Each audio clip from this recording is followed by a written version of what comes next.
Hi, I'm Chris Faustman with OR-Fab, and today we're going to go over some of the features of the 2-door and the 4-door rock sliders from OR-Fab. They are constructed of 1 3/4 120 wall tube welded onto a piece of 3/16 formed sheet metal that basically meets right up with the JK pinch seam, and then utilizes these C-channel brackets to anchor the lower portion of the rock slider to the bottom seamed channel on the JK, and gives it its incredible strength and anchoring power. And on the 2-door, all the features are the same. It just fits the chassis of the 2-door. A little more compact version, of course, but still has the same C-channel mounts to anchor the rock slider right to the bottom of the tub on the JKs, and kind of strengthens that entire lower rocker panel. And here, of course, we've got all the hardware complete that's required to install the 2 and the 4-door rock sliders. They come complete with the 3/8 carriage bolts to anchor in the C-channels, and then it has plenty of U-nuts and the stainless steel hardware to mount it to the pinch seam.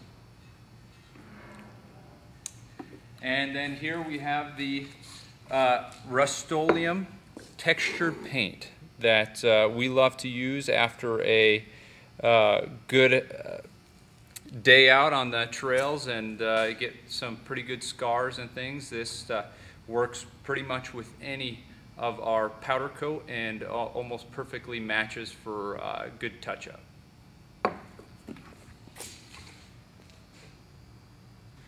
Alright, just getting a video of Yates's rock sliders. These were just used up in Moab, most recently in the Rubicon. So you can see a little bitty trail scrapes. And on the other side, again, more trail scrapage, but that's what these things are used for. So what we're going to do now is we're going to have Chris lift this thing up with a forklift, just to show that the whole thing can be supported just by the rock rails. Alright, so he's going to lift the Jeep up just by the sliders.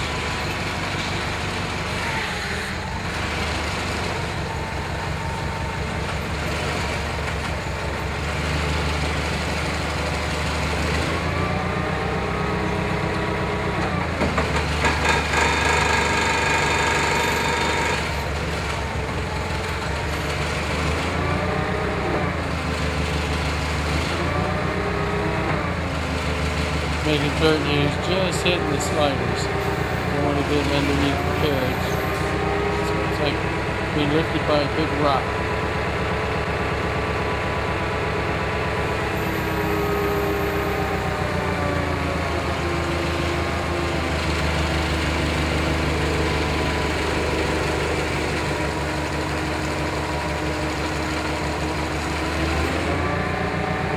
A lot of articulation in that bad boy. That back tire is still on the ground.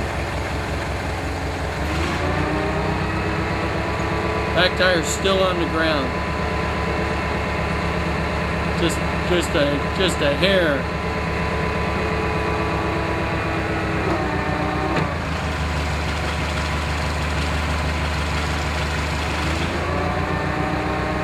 So that front fork has almost come out. Just a little more, Chris.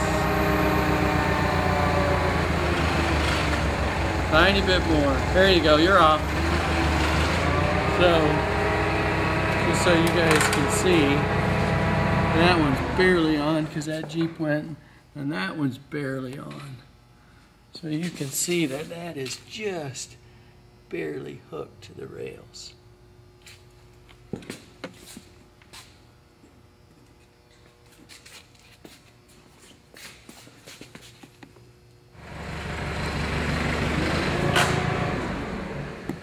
And as you guys can see,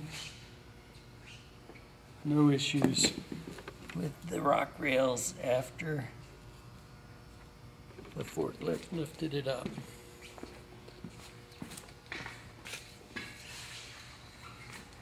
So now what we're going to do is we're going to take a high jack and we're going to jack it up with the high jack so that, you know, a lot of people when they're on a trail they're looking for a lifting point. We're going to show you that these sliders can be used at that lifting point. So since we're going to have to lift the back higher, we're choosing to show what this thing would be if you had to change your back tire and use your slider as a jacking point. See how Chris has this thing attached.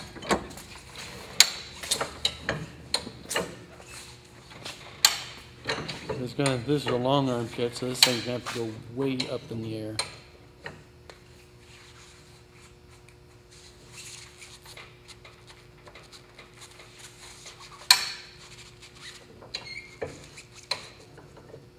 By the way, bigger cheater bar would help a little bit. And max this high lift jack out.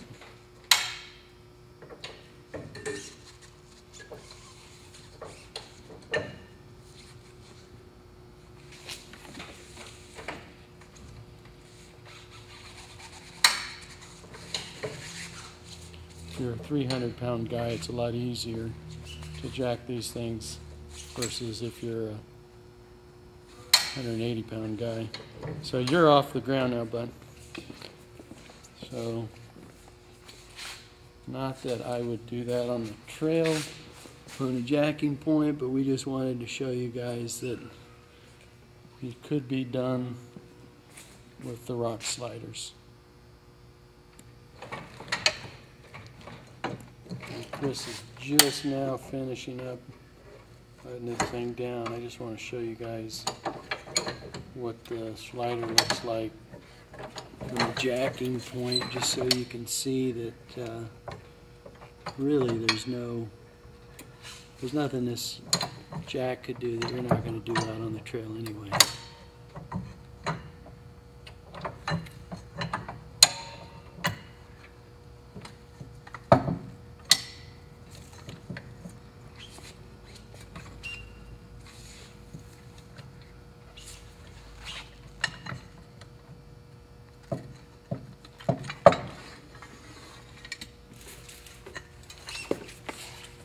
Here's what we got. So you can't even see where he jacked it. You can just see where I've been sliding on these rails from the different trails. So that's what we got.